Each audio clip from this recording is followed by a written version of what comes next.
नमस्कार.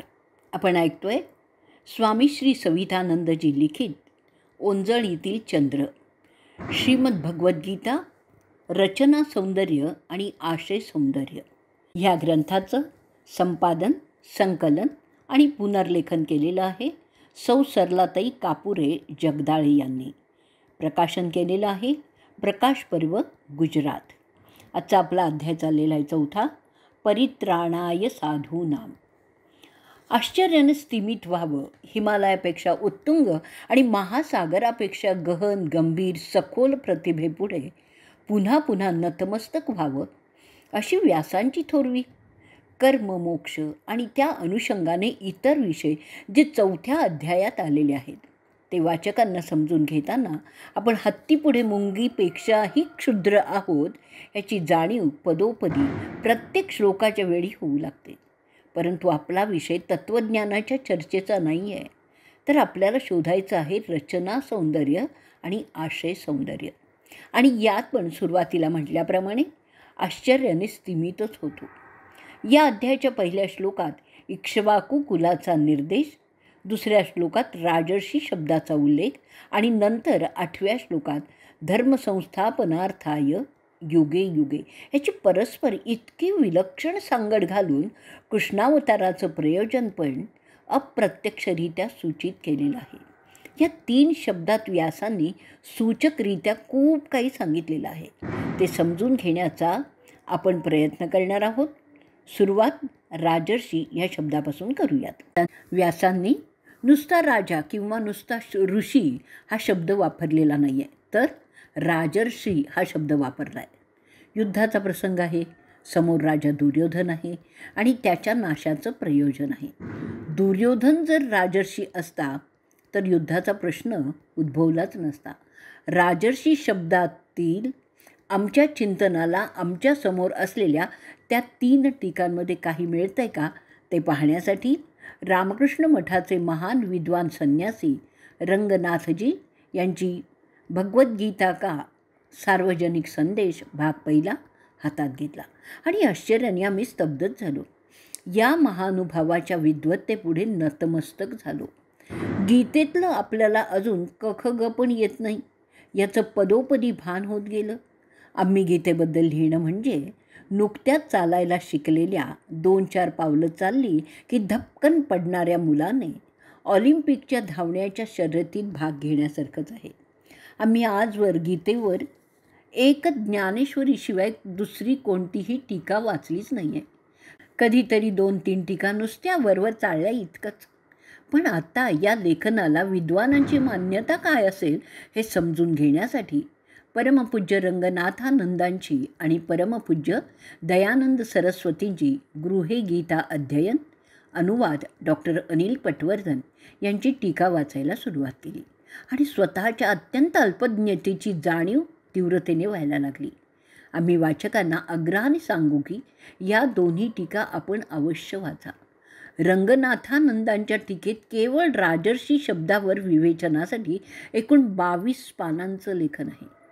आम्ही त्यातील आमच्या विषयासाठी 2-3 वाक्य घेतली एवढंच. राजर्षी शब्दाची व्याख्या त्यांनी दिलेली आहे, राजानश्च ते ऋषीनश्च इति राजर्षी.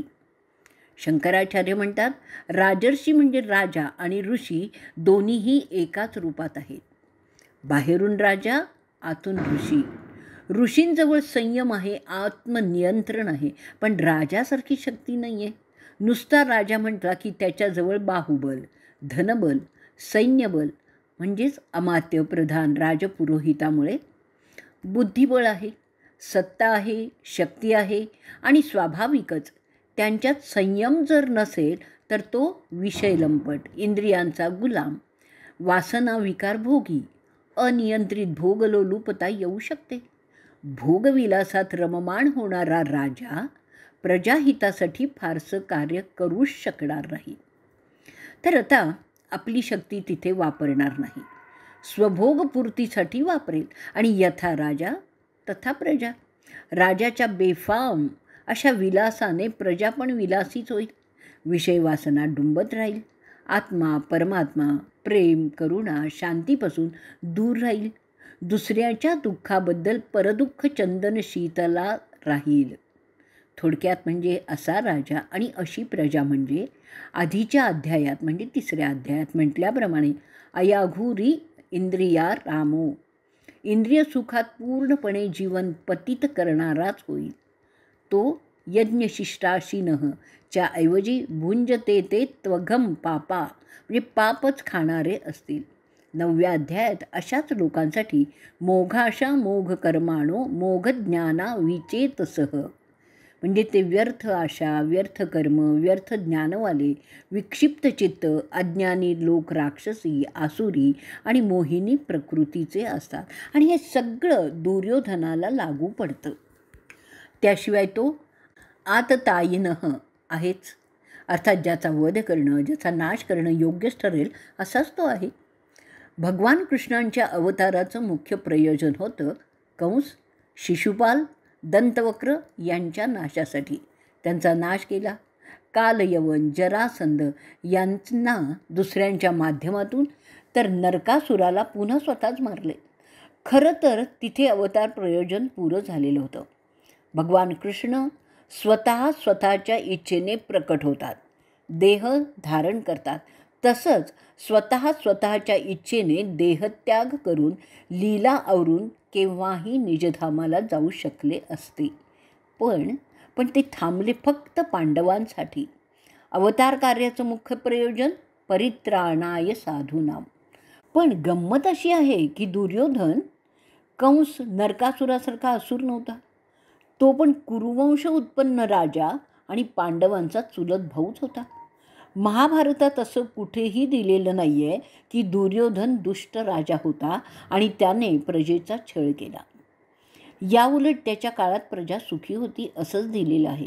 म्हणून त्याच्या बाजूने 11 अक्षौहिणी सेना होती, पांडवांच्या बाजूने 7 अक्षौहिणी. पांडवांच्याकडे जवळच्या नात्यामुळे द्रुपद आणि विराट राजे होते, इतर राजे अगदी कमी. दुर्योधनाच्या सैन्यात इतर राजेही भरपूर होते. पण सुखी म्हणजे कशी? अघायुरिंद्रिया रामो म्हणजे खा प्या मस्त जगा, ईट ड्रिंक अँड मेरी. ऋणम कृत्वा धृतम पिबेत यावत जीवेत सुखम जीवेत म्हणजे इंद्रियभोगी.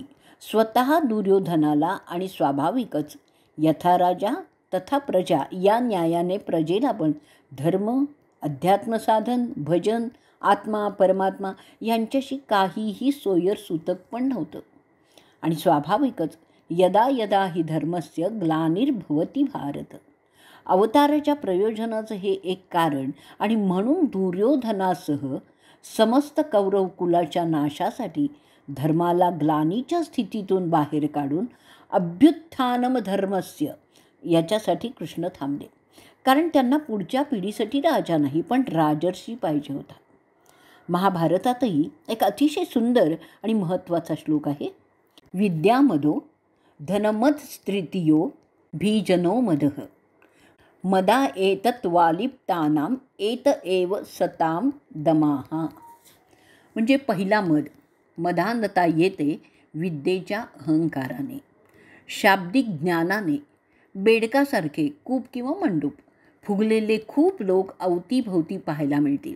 बरेचसे कीर्तनकार, प्रवचनकार, आध्यात्मिक पुस्तकांचे लेखक यातलेच आहेत.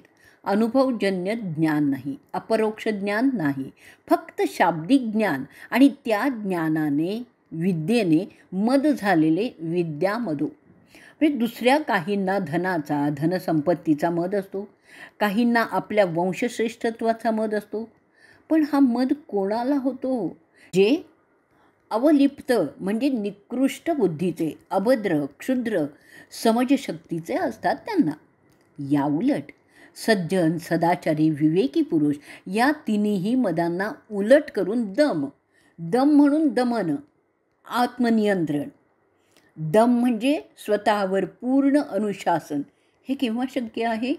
शास्त्रात वरील 3च नाही तर एकूण 7 बल सांगितलेली आहेत. हे बल, ही शक्ती पचवण्याची ताकद असते आध्यात्मिक शक्तीत. अध्यात्म असा अग्नी आहे ज्यात सर्व शक्तींचं पचन होतं. आणि ही आध्यात्मिक शक्ती, हे आत्मबल, हे योगबल असतं फक्त ऋषींच्या जवळ. जेव्हा एखाद्या राजात ऋषींचं हे आत्मबल असतं तेव्हा तो राजा राजर्षी होतो. असा राजर्षी फक्त कल्पना विलासात आहे का? तर नाही. असे राजर्षी प्रत्यक्षातही होते आणि त्यासाठी भगवान कृष्णाने उदाहरण दिलेलं आहे इक्ष्वाकू वंशाचे. ज्यात राम जन्माला आले, रामावतार झाला. भगवंतांनी हे ज्ञान विवस्वान म्हणजे सूर्याला दिलं.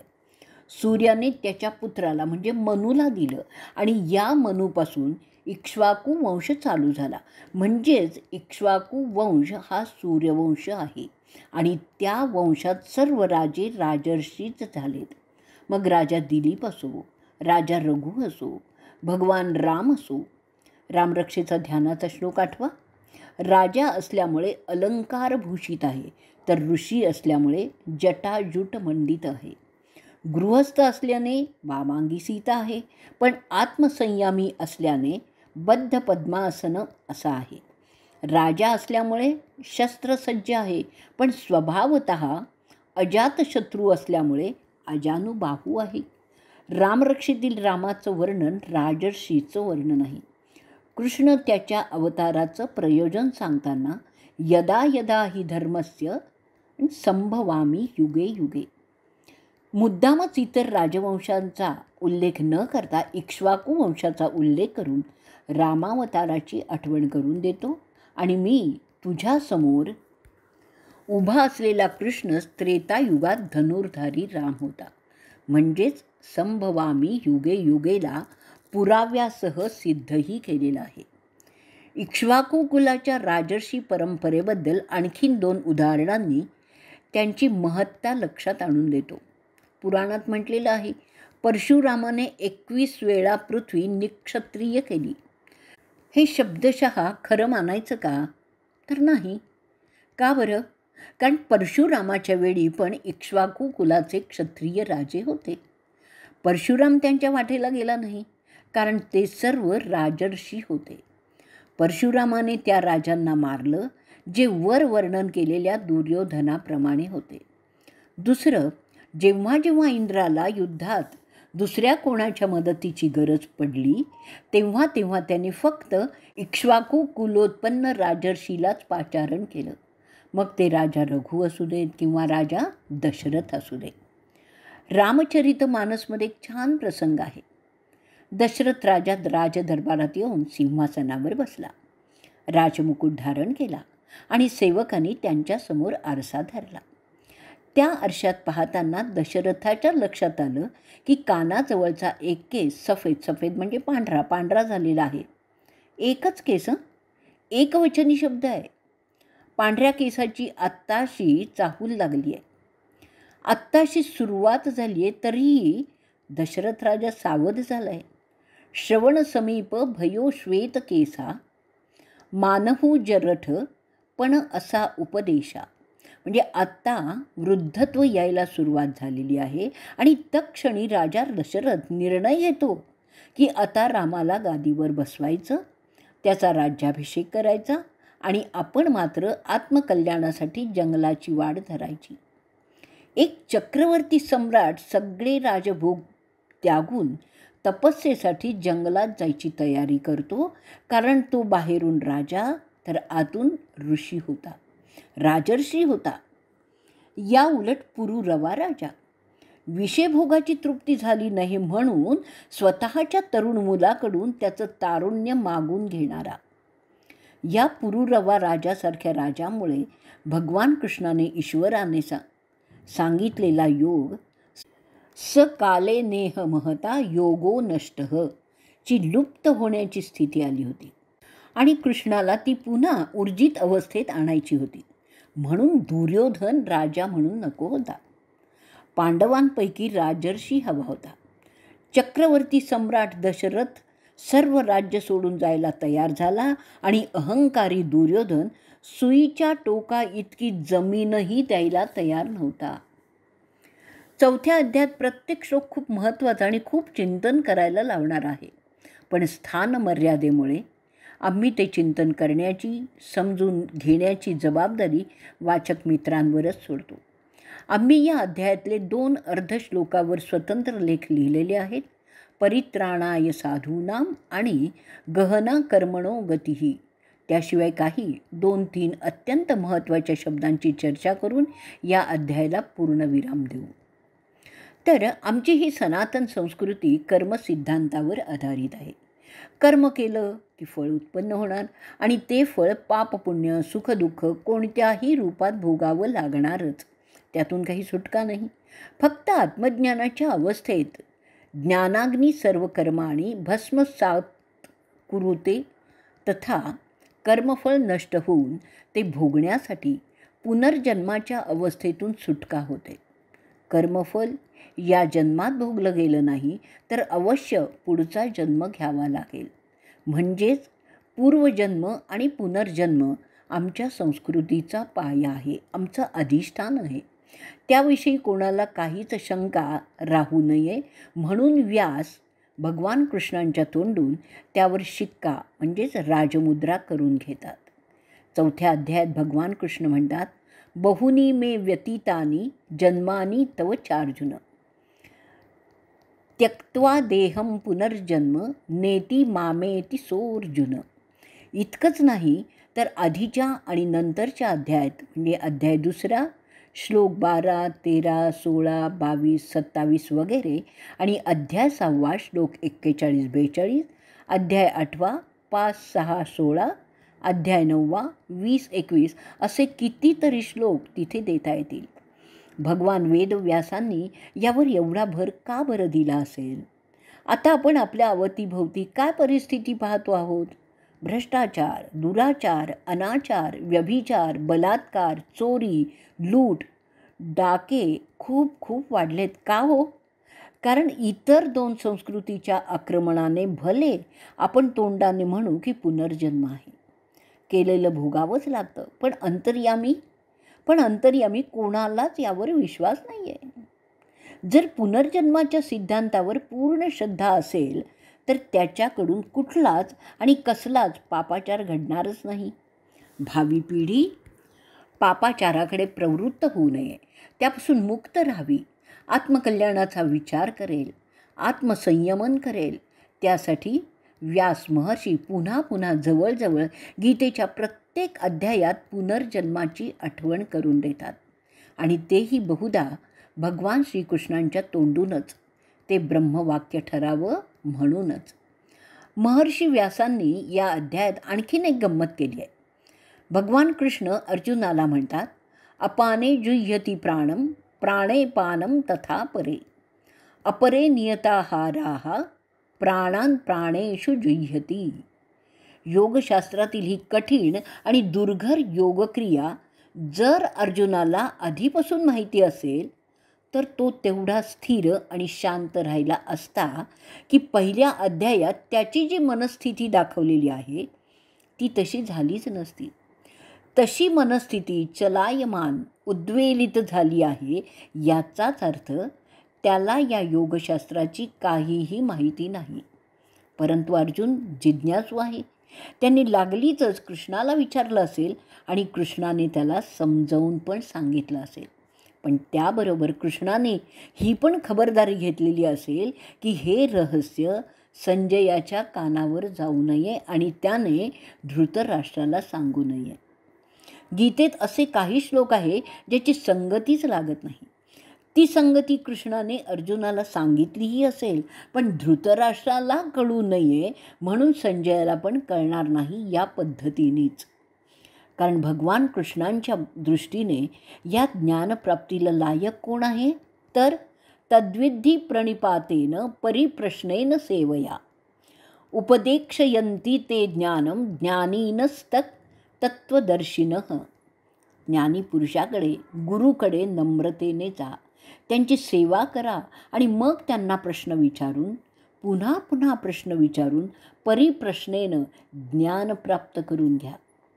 यातलं काहीही न करता केवळ कोल्हेकुईसारखं, जाणाऱ्या हत्तीला बघून भुंकणाऱ्या कुत्र्यासारखं, खायचं काही दिसलं की काव काव करणाऱ्या कावळ्यासारखं अंधश्रद्धा अंधश्रद्धा म्हणून ओरडणाऱ्याच्या तोंडात थोबाडीत मजबूत थप्पड मारावी तसा हा शब्द आहे. परिप्रश्नेनं एकदा विचारून थांबू नका. ज्ञान प्राप्त होईपर्यंत विचारतच राहा, प्रश्न करीत राहा. अर्थात प्रश्न विचारण्याची पात्रता येण्यासाठी सेवा करायला हवी. कृष्ण शिष्टाईसाठी दुर्योधनाच्या दरबारात जातो त्यावेळी त्याला प्रताडना करताना तो म्हणतोय की तू वडीलजनांची, श्रद्धेय ज्ञानी पुरुषांची, वृद्धांची कधी सेवा केली नाही, म्हणून तर एवढा उद्धट, घमेंडी आणि अविवेकी आणि मूर्खही आहेस. इथे आपल्या विषयाशी अजिबात संबंध नाही आहे, तरीही एक गूढ रहस्य सांगतो. कृष्ण शिष्टाईच्या निमित्ताने गेला ते युद्ध टाळण्यासाठी नाही, तर त्याला युद्ध करून कौरवांचा नाशच करायचा होता. हे लक्षात घेऊन गांधारीने कृष्णाला शाप दिलाय. त्यावेळी ती म्हणाली आहे की तू ठरवलं असतं तर हे युद्ध नक्कीच टळलं असतं. कृष्ण शिष्टाईला का गेला? वरवरचं कारण होतं की युद्ध प्रसंग वाढवायचा, दोषच पांडवांवर येऊ नये. पण मुख्य कारण होतं विदुराला हस्तिनापुरातून दूर करण्याचं. विदुर दासीपुत्र नसताना तर तो खरा राजर्षी झाला असता, पण दासीपुत्राच्या न्यूनतेने तो केवळ ऋषितुल्य असा पुण्यात्मा होता. त्याच्या पुण्यबळामुळे कौरवांचा नाश करून हस्तिनापूर मिळवणं अतिशय अवघड झालं असतं, दुर्घर झालं असतं. कृष्णाने असा काही खेळ केला आहे की दुर्योधनाने विदुराला अपमानित करून हस्तिनापुरातून बाहेर हाकलून दिलं आहे. हस्तिनापूर सोडायला भाग पाडलं आहे. तिथे महाभारतात या प्रसंगात महर्षी व्यास लिहितात, विदुर कसा गेला? सहह कौरवा पुण्य निर्गतः, म्हणजे तो कौरवांचं जे काही असेल ते पुण्य, ज्या पुण्याच्या जोरावर त्यांचा अकाल मृत्यू, अपमृत्यू टळला असता, ते पुण्य घेऊन निघून गेला आहे. रामचरितमानसमध्ये पण संत तुलसीदास लिहितात, जेव्हा रावणाने बिभीषणाचा अपमान करून त्याला लंकेतून हाकून लावलं, त्याच क्षणी रावणासह सर्वांचं आयुष्य क्षीण झालं आहे. आयोहीन भयोत बही, मित्र हो सांभाळा. संत पुरुषांचा, पुण्यशाली महानुभावांचा, अधिकारी साधू संत संन्याशांचा अपमान करू नका, परिणाम चांगला होणारच नाही. 4थ्या अध्यायातील आणखीन एक सुंदर शब्दाची चर्चा करून लेखन थांबवणार आहे. श्लोक 10व्यात आहे, ज्ञान तपसा. ज्ञानप्राप्तीसाठी पण तपस्या करायला हवी. ज्ञानप्राप्ती ही एक तपस्याच आहे. आजच्या विद्यार्थ्यांत, तरुणात अशी परिस्थिती दिसते की कोणतीच तपस्या नाही, अभ्यासात मनोयोग नाही. आम्ही एकदा 12वी सायन्सच्या, ज्याने गणित विषय घेतला होता, ज्याला 12वीनंतर इंजिनिअरिंगला जायचं होतं, त्याला गणिताचा एक कोड घालण्यासाठी एक प्रश्न विचारला आणि आम्हाला आश्चर्याचा धक्काच बसला हो. गणित विषय घेतलेल्या त्या 12वीच्या मुलाला आयत आणि चौरसाचा फरक पण माहिती नव्हता. 10वीपासून D.Ed झालेली एक मुलगी आत्ता शिक्षिका होणार. तिला गणितात 83% मार्क होते. त्रिकोणाच्या 3 कोणांची बेरीज किती हेही सांगता आलं नाही. तर तिसऱ्या एका विद्यार्थ्याला, जो 1ली ते 12वी इंग्लिश मीडियम शिकला, त्याला A to Z एकूण किती अल्फाबेट आहेत विचारलं तर त्यांनी सांगितलं 36. नंतर त्याच्या लक्षात आलं की आपण चुकलो, म्हणून त्यांनी बोटावरमधून 25 सांगितलं. नशीब आमचं की आम्ही ऐकून बेहोश झालो नाही. मध्यंतरी TV वर 8-10 वर्षापूर्वी असेल, भारतातून तरुण गायक निवडीसाठी स्पर्धा झाली होती. अनेक महिने स्पर्धा चालली होती. शेवटी जो एक तरुण जिंकला तो आता कुठे आहे तर त्याचं नाव देखील आठवत नाही कोणाला, कारण ज्ञान तपसाचा अभाव. याउलट भारतरत्न पंडित भीमसेन जोशी घर सोडून गायन शिकण्यासाठी गुरूंच्याकडे गेले. 3 वर्ष गृही सेवा केली, कचरा काढणं, पाणी आणणं, इतर सर्व कामं. 3 वर्षात गुरूंनी एकदाही विचारलं नाही की तू कशासाठी आलेला आहेस. शेवटी गुरुपत्नीला दया आली. तिने पतीला सांगितलं आणि मग भीमसेन जोशींना शिकवायला सुरुवात झाली. ही झाली ज्ञान तपसा. आजच्या विद्यार्थ्यात सगळ्यात मोठी उणीव आहे. परदेशात डेन्मार्क 5वीपासून गीता शिकवली जात आहे आणि ज्या भूमीत ही गीता सांगितली जाते तिथे काय आहे? परित्राणाय साधूनाम. खूप लोक अर्थात स्वतःला सज्जन समजणारेच आम्हाला नेहमी विचारतात की स्वामीजी, कसं हे भयंकर कलियुग आलं आहे हो? रोज काही ना काही पाहतो, ऐकतो, वाचतो. त्यावेळी वाटतं पृथ्वीवर एवढा पापाचार आहे, एवढा पापाचा भार वाढत आहे, मग ईश्वर अजून का हो अवतार घेत नाही? भगवान कृष्णाने तर गीतेत वचन दिलं आहे ना की यदा यदा हि धर्मस्य ग्लानिर्भवती भारत अभ्युत्थानमधर्मस्य तदात्मानं सृजाम्यहम्. परित्राणाय साधूनां विनाशाय च दुष्कृतां धर्मसंस्थापनार्थाय संभवामी युगे युगे. मग तो आपल्या वचनाप्रमाणे अजून जन्म का घेत नाही आहे? अवतार का धारण करीत नाही? आम्ही उत्तर देतो, 3 कारणं अशी आहेत ज्यामुळे ईश्वर अजून अवतार घेत नाही. त्यातलं पहिलं कारण, तुम्ही आता आम्हाला असं सांगा की तुमच्या दृष्टीने हे कलियुग अतिशय वाईट, पापकर्म, अनाचार, अधर्म या कलियुगात खूप वाढतो आहे, वाढला आहेच आहे, नाही का? मग कलियुग म्हणजे पापयुग. द्वापारयुग, त्रेतायुग खूप चांगलं. पुराणातही तुम्ही तसं वाचलं आहे, ऐकलं आहे, नाही का? हो ना स्वामीजी, द्वापारयुग, त्रेतायुग खूप चांगलं. सत्ययुगाची तर गोष्टच वेगळी. आपण आधी त्याचीच चर्चा करूयात. भगवान कृष्णाने गीतेत म्हटले आहे, जेव्हा जेव्हा धर्माची हानी होते, अधर्म वाढतो, त्यावेळी मी धर्माच्या पुनर्स्थापनेसाठी जन्म घेतो. कृष्णाचं हे वचन पूर्ण सत्य आहे ना? प्रश्नच नाही, उत्तर मिळालं. मग असं बघा की भगवान कृष्णांच्या या वचनाचा अर्थ असा निघतो की त्रेतायुगात ज्यावेळी रामाने अवतार घेतला त्यावेळी आणि द्वापार युगात ज्यावेळी भगवान कृष्णांनी अवतार घेतला त्यावेळी पापाचार, अनाचार, दुष्कृत्य, अधर्म खूप वाढले असतील आणि त्यांचा नाश करून धर्मस्थापनेसाठी त्यावेळी त्यांना अवतार घ्यावा लागला. अजून कलियुगात निदान सध्या तरी भगवंतांच्या दृष्टीने त्रेतायुगात किंवा द्वापार युगात अवतार घ्यावा लागला. त्यावेळच्या परिस्थिती इतकी या युगात परिस्थिती खराब झालेली नाही. नाहीतर त्यांनी त्याच्या वचनाप्रमाणे अवतार घेतलाच असता. ज्या त्रेतायुगाला, द्वापार युगाला तुम्ही चांगलं म्हणून प्रशंसा करता, त्यापेक्षा हे कलियुग अजून तरी चांगलं आहे. कारण अजून अवतार झालेला नाही आहे. भगवंताला अजून अवतार घेण्याइतकी परिस्थिती बिघडलेली वाटत नाही आहे, जशी त्रेतायुगात, द्वापार युगात बिघडली होती. आता तुम्हीच सांगा, कोणतं युग चांगलं आहे? आता प्रश्न करणारे सज्जन आवासून आमच्याच तोंडाकडे पाहायला लागतात, कारण हे उत्तर त्यांना अपेक्षितच नाही आहे. दुसरी गोष्ट म्हणजे तुमचं सर्वांचं म्हणणं असं आहे की 100 वर्षापूर्वी परिस्थिती खूप चांगली होती, त्याच्या आधी तर खूपच चांगली होती. या 50 वर्षात शिव शिव शिव पार अवनती झाली हो. पण तुमचं हे म्हणणं खरं नाही आहे. तुम्ही म्हणता आजचे तरुण उद्धट झालेले आहेत, विनय नम्रताच नाही आहे, मोठ्यांबद्दल त्यांना आदर नाही आहे. अगदी हेच वाक्य 700 वर्षापूर्वी सॉक्रेटिसने म्हटलेलं होतं. सरकारी कर्मचारी भ्रष्टाचारात व्याप्त आहेत. सरकारी कर्मचारी भ्रष्टाचारी होतात, ते टाळण्यासाठी काय केलं पाहिजे याची चर्चा आर्य चाणक्याने त्याच्या काळात केलेली आहे. अध्यात्म क्षेत्रात ढोंगी गुरूकडून फसवले जातात.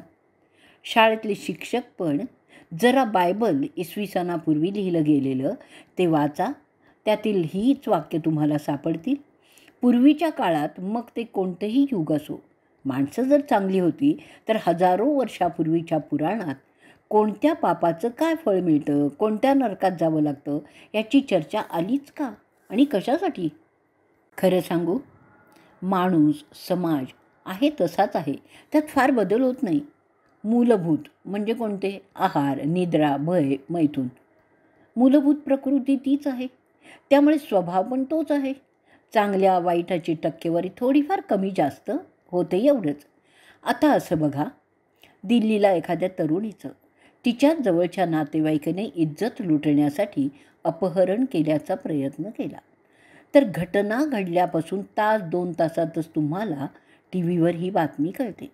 दुसऱ्या दिवशी म्हणजे 24 तासात वर्तमानपत्रात सविस्तर येते. पण महाभारत काळात वनवासात असलेल्या द्रौपदीचं अपहरण करण्याचा प्रयत्न जयद्रथाने केला, ही बातमी हस्तिनापुरात म्हणजे आत्ताच्या दिल्लीत तरी पोचली होती का? टी व्ही, वर्तमानपत्र यांचे मुख्यतः धंदे हेच. असा सवंग भडकवणाऱ्या बातम्यांना अधिकाधिक प्राधान्य द्यायचे. खूपसं चांगलं पण घडतं ते कोणी सांगत नाही. बरं, हा विषय जाऊ द्या, आपण दुसऱ्या कारणाची चर्चा करूयात. कृष्णाने त्यांचं वचन पाळण्यासाठी अवतार घ्यावा असं तुम्हाला वाटतं, पण त्याचवेळी तुम्ही अशी इच्छा का करीत नाही की तो अवतार तुमच्याच घरी व्हावा? ईश्वराने अवतार घ्यावा असं वातावरण तुमच्या घरात तुम्हा पती पत्नीमध्ये का असू नये? दत्ताने अवतार घेतला अत्री. अत्री म्हणजे 3 गुणांच्या वर उठलेला हा ऋषी. अनसूया म्हणजे जिला कोणाचीच असूया किंवा ईर्ष्या नाही ती, यांच्या घरी. रामाने जन्म घेतला दशरथ, कौसल्याच्या घरी. कौसल्या कर्म तर करायची, पण अशा कुशलतेने की त्याचं बंधन होणारच नाही. योगः कर्मसु कौशलम अशी योगिनी, कर्मात कुशल अशी कौसल्या. 5 ज्ञानेंद्रिय 5 कर्मेंद्रियांवर संयम ठेवणारा दशरथ. कृष्णाने जन्म घेतला ती देवकी, शुद्ध निर्मल बुद्धी. आणि जे जे भेटे भूत ते ते मानिजे भगवंत, अशा सज्जन वसुदेवापोटी. लहानाचा मोठा झाला. जी दुसऱ्याला यश देते ती यशोदा, आणि दुसऱ्याला आनंद देणारा तो नंद त्याच्याकडे. आम्ही तुम्हाला उलट विचारलं की तुम्ही स्वतः अत्री अनसूया, कौसल्या दशरथ, वसुदेव देवकी, नंद यशोदा होण्याचा प्रयत्न का करीत नाही? तुम्ही तसे व्हा, तो अवतार घेईलच ना. त्याला जन्म घेण्यासाठी योग्य माता पिता पण पाहिजेत ना. त्यावर तुम्ही म्हणाल बहुरत्ना वसुंधरा. आम्ही तसं होऊ शकणारच नाही, पण तशी पतीपत्नीची जोडी कुठे ना कुठेतरी असेलच ना. कदाचित दुर्लभ असतील, त्याचा अभाव तर नाही हे तर निश्चित आहे. ठीक आहे, ही जबाबदारी तुम्ही दुसऱ्यावर झटकून मोकळी व्हाल, पण अवतार घेण्याचं जे तिसरं कारण आहे ते मात्र तुम्हाला खूप शांतीने गंभीरतेने विचारात घेतलं पाहिजे. रावणाला मारण्यासाठी, कंसाला मारण्यासाठी, राक्षस आणि कौरवांच्या संहारासाठी अवतार घेण्याचं असं विशेष प्रयोजन नाही. अवतार न घेता पण त्यांचा नाश करता आलाच असता. पण अवताराचं मुख्य प्रयोजन परित्राणाय साधूनाम. अनुभवी संत, ऋषीमुनी सर्वजणच सांगतात, ईश्वर दुष्टाच्या संहारासाठी नाही तर साधूंना, सज्जनांना तारण्यासाठी अवतार घेतो. हिरण्यकश्यपूला मारण्यासाठी नरसिंहांनी अवतार घेतला, त्याला मारलं आणि अंतर्धान पावले. राम आणि कृष्ण अवताराचं मुख्य प्रयोजन दुष्टांचा संहार नाही तर सज्जनांचा उद्धार. त्यांच्या कल्याणासाठी त्यांनी या ईश्वरलीला पाहाव्यात, त्याचा आनंद घ्यावा, त्याचं स्मरण करावं आणि त्या चिंतनात देहभान हरावं म्हणून असतं. रामकृष्णांचा अवतार सज्जनांच्या कल्याणासाठी, त्यांच्या उद्धारासाठीच असतो. हे रहस्य नीट समजून घ्या. आणि आता आमचा कटू आणि कठोर प्रश्न ऐकून वाचून आत्मपरीक्षण करा. ईश्वराला आपल्यासाठी अवतार घेण्याची इच्छा होईल असे सज्जन आपण खरोखरच आहोत का? तुम्ही जगात चालणाऱ्या पापकर्मांची चिंता करण्यापेक्षा मला तारण्यासाठी म्हणजेच परित्राणाय साधूनाम देवाला यावं लागेल असे साधू. साधू म्हणजे संसार परित्यागी नाही आहे, तर त्याला जीवनाचं सार्थक्य साधलेलं आहे तो. मग सज्जन होण्याचा प्रयत्न का करू नये? खूप लोकांची साधुता, सज्जनता बिरबलाच्या कथेतील शास्त्रीसारखीच असते. एकदा एक गरीब ब्राह्मण बिरबलाकडे गेला आणि तो म्हणाला, मी अगदी अडाणी आहे, निरक्षर आहे, एक श्लोक देखील मला म्हणता येत नाही. मग शास्त्र अध्ययन कसं होणार? पण मला खूप इच्छा आहे की लोकांनी मला शास्त्री म्हणून हाक मारावी. तुम्ही काहीतरी युक्ती करा ना. लोकांनी मला शास्त्री म्हणून हाक मारली नाही आणि एक दिवस मी तसाच मेलो तर माझा आत्मा तडफडेल. तुम्ही माझ्यावर उपकार करा, काहीतरी एक उपाय शोधा. त्यावर बिरबल म्हणाला, ठीक आहे, हे काही काम फार मोठं नाही आहे. तुम्हाला कानात मी एक युक्ती सांगतो, तुम्ही तसं करा म्हणजे झालं. मग बिरबलाने कानात युक्ती सांगितली. तो घरातून बाहेर पडताच गल्लीतल्या काही लहान मुलांना बोलवलं, मिठाई देऊन खुश केलं आणि जाणाऱ्या ब्राह्मणाकडे बोट करीत ते म्हणाले, तुम्हाला एक गंमत सांगू? तो माणूस जातोय ना, त्याला कोणी शास्त्री म्हणून हाक मारली की ना की तो चिडतो. जा चिडवा त्याला. लागलीच ती वानरसेना धावली. शास्त्रीजी शास्त्रीजी शास्त्रीजी म्हणून हाका मारे सोडली. ते ऐकून बिरबलाने सांगितल्याप्रमाणे हातात मातीची ढेकळं लहान खडे घेऊन तो ब्राह्मण मागे वळून मुलांच्या अंगावर ओरडला, शिंच्या कारट्यानो, काय तमाशा लावलाय रे? जाता की नाही की मारू?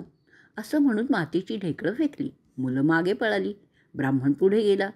पुन्हा मुलं मागे लागली. आता ब्राह्मण दुसऱ्या गल्लीत पोचेपर्यंत तिथल्याही मुलांना ही गंमत कळली. तीही मागे लागली. 15 दिवस असे गेले. आता नगरातील सगळ्या मोठ्या लोकांनाही ही गंमत माहिती झाली आणि तेही आता गमतीने म्हणायला लागले, काय शास्त्री बुवा? आता मुलांच्या मागे लागणं, ढेकळं खडे मारणं बंद झाले. शास्त्री बुवा एक निरक्षर अडाणी ब्राह्मणच शास्त्री बुवा झाला. शास्त्र न वाचताच. आपल्यापैकी बहुतेकांची स्थिती या शास्त्री बुवांपेक्षा वेगळी नसते. थोडे अभंग पाठ झाले, थोडं कीर्तन करायला यायला लागलं की लागलीच ह भ प व्हायची घाई सुरू होते. आडवळणाने तसं म्हणायला सुचवलं होतं. थोडं वाक्चातुर्य असेल, विषय आणि भाषेवरही प्रभुत्व असेल आणि त्या योगे प्रवचन करता येऊ लागलं की संतश्री संत शिरोमणी व्हायला वेळ लागत नाही. जाहिरातबाजीची कला असेल, तशी व्यवस्था असली, थोडे पैसे खर्च करायची तयारी असली, थोडे दलाल अंधभक्त अनुयायी हाताशी धरले तर अवतारी पण होता येतं. सध्या भारतात अशा अवतारींची गणना करण्यासाठी जनगणना कार्यक्रम करावा लागेल. संत ज्ञानेश्वर आणि भावंडांचे काय हाल झाले हे आज आपल्याला वाचून माहिती आहे. त्यांच्या काळात त्यांना कोणी अवतारी म्हटलं नव्हतं. आपण आज खऱ्या भक्तिभावाने, जाहिरातबाजीनी नाही त्यांना अवतारी म्हणतो. संत एकनाथ, तुकाराम यांचा काय छळ झाला आहे? त्यांना त्यावेळी कोणीतरी अवतारी म्हटलेलंच नव्हतं ना. समर्थ रामदास, चक्रधर स्वामींपासून अलीकडे साईबाबा, गजानन महाराज, गोंदवलेकर महाराज, त्यांच्या हयातीत त्यांना कोणीही अवतारी मानलेलं नव्हतं. त्यांचा छळच झाला. त्यांच्या देहत्यागानंतर लोकांना त्यांची महत्ती कळली. पण आता उलटं झालं आहे. सभोवती अवतारी एवढे आहेत की ईश्वराला विचारच करावा लागेल की आता मी अवतार कसा घ्यावा. माफ करा, थोडं विषयांतर झालं. तुम्हाला ती गोष्ट माहीत असेलही. एक राजकन्या राजाची खूप लाडकी. बगीचात फिरताना तिच्या अनवाणी पायात काटा रुतला. खूप रडली. राजाला पण खूप दुःख झालं. त्यांनी प्रधानाला बोलवलं आणि हुकूम केला, सर्व बगीचात आणि रस्त्यांवर सगळीकडे चांबडं अंथरून दे, जेणेकरून राजकन्येला काटा लागणार नाही. पण प्रधान हुशार. त्याने राजकन्याच्या पायाच्या मापाचे जोडे करून तिच्या पायात घातले आणि म्हटलं, आता ही पृथ्वीवर कुठेही फिरली तरी तिला कधीही काटा लागणार नाही. मग जगभरच्या काट्याची चिंता करण्यापेक्षा स्वतःच्या पायात जोडे घालणं अधिक चांगलं नाही का? दुसरी एक अशी छानशी गोष्ट. राजा बिंबिसार कदाचित श्रेणिक भगवान महावीराला म्हणाले, माझ्या उद्धाराचा मार्ग सांगा. भगवान महावीराने त्याला 3 कामं सांगितली. त्यातलं एक काम असं होतं की हे राजन, तुझ्या राज्यात एक कसाई रोज 500 रेड्यांची हत्या करतो. त्याला एक दिवस जरी थांबवू शकलास तरी त्यामुळे तुझा उद्धार होईल. मग ते ऐकून राजा परतला. त्यांनी सैनिकांना पाठवून कसायाला पकडून आणलं, कैदखान्यात टाकलं. दुसऱ्या दिवशी राजा श्रेणिक भगवान महावीरांना म्हणाला, भगवान, कसाई गेले 24 तास कैदखान्यात आहे, त्यामुळे त्यांनी हत्या केली नाही. महावीर म्हणाले, तू आधी स्वतः कैदखान्यात जाऊन बघ तो काय करतोय. राजा गेला. त्याने पाहिलं तर त्या कसायाने 500 मातीचे रेडे करून त्यांची डोकी कापली होती. राजा परतला आणि सांगितलं. महावीर म्हणाले, राजन, त्याने बाह्य हिंसा केली नसेल, शरीराने मारलंही नसेल, पण त्याची ही कृती मातीचे रेडे करून मारणं मानसिक हिंसाच आहे आणि तो देखील प्रत्यक्ष हिंसे इतकाच नाही तर त्यापेक्षा मोठा पापाचार आहे, हिंसाचार आहे. आता ही गोष्ट आपण स्वतःवर लागू करून आत्मपरीक्षण करीत स्वतःलाच प्रश्न विचारू. तुमच्या मनात कधीच कुणाचा खून करण्याचा विचार आलाच नाही? कधी आत्महत्येचा विचार आलाच नाही? रावणाने एकदाच आणि एका स्त्रीचंच अपहरण केलं तरी तो राक्षस. आणि आपण मनोमन बघा, पुढे मी सांगत नाही, दुर्योधन दुःशासनाने द्रौपदी वस्त्रहरण केलं तरी ते दुष्ट कौरव. आणि आपण आपल्या नजरेने काय करतो? द्रौपदी वस्त्रहरणाचा प्रसंग कौरवांच्या दरबारातील लोकांनी एकदा पाहिला आहे, पण आपण सिनेमा टी व्हीवर रोज वस्त्रहरण पाहतोय.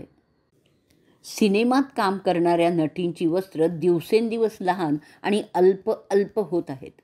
लोक सिनेमा हॉलमध्ये, घरी, दिवाणखान्यात बसून मौजेने पाहत आहेत. सिनेमा निर्माता, दिग्दर्शक, नटी म्हणतात लोकांना ते हवं असतं म्हणून आम्ही देतो. आपण दुर्योधन दुःशासनाच्या दरबारातले सदस्य आहोत का हो? कधी कुणी कुणाशी मानसिक व्यभिचार केलाच नाही का हो? कधी कुणाचीच फसवणूकही केलीच नाही का? छल कपट करावंसं वाटलंच नाही? कुणाला लुबाडण्याची, फसवण्याची, विश्वासघाताची मनात इच्छा पण झाली नाही? कुणाचं कधी वाईट चिंतलंच नाही?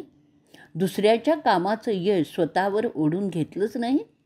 अपयशाचं खापर दुसऱ्यांवर फोडलंच नाही? आपण जगाला फसवू शकू हो. जगासमोर आपण साधू सज्जनही असू, पण त्या अंतर्यामी कृष्णाला फसवू शकू का? कृष्ण ज्यांच्यासाठी परित्राणाय साधूनाम म्हणतो तसे आपण त्याच्या दृष्टीने होऊ शकलो तर तो निश्चितपणे अवतरतो. सर्वांसाठी नाही तरी त्याच्या भक्तांकरता नक्कीच. म्हणून तो जनाबाईच्या गोवऱ्या थापेल, सखूबाईला दळू लागेल, कबीराचे शेले विणेल, एकनाथांच्याकडे पाणी भरेल. तो एक तुमच्यासाठी पण अवतार घेऊ शकतो. पण अट आहे साधुनाम, आणि त्यासाठी हवा क्षण आणि कणाचा सदुपयोग आणि मृत्यूचं चिंतन. आजचा अध्याय 4 आपण इथे पूर्ण करणार आहोत.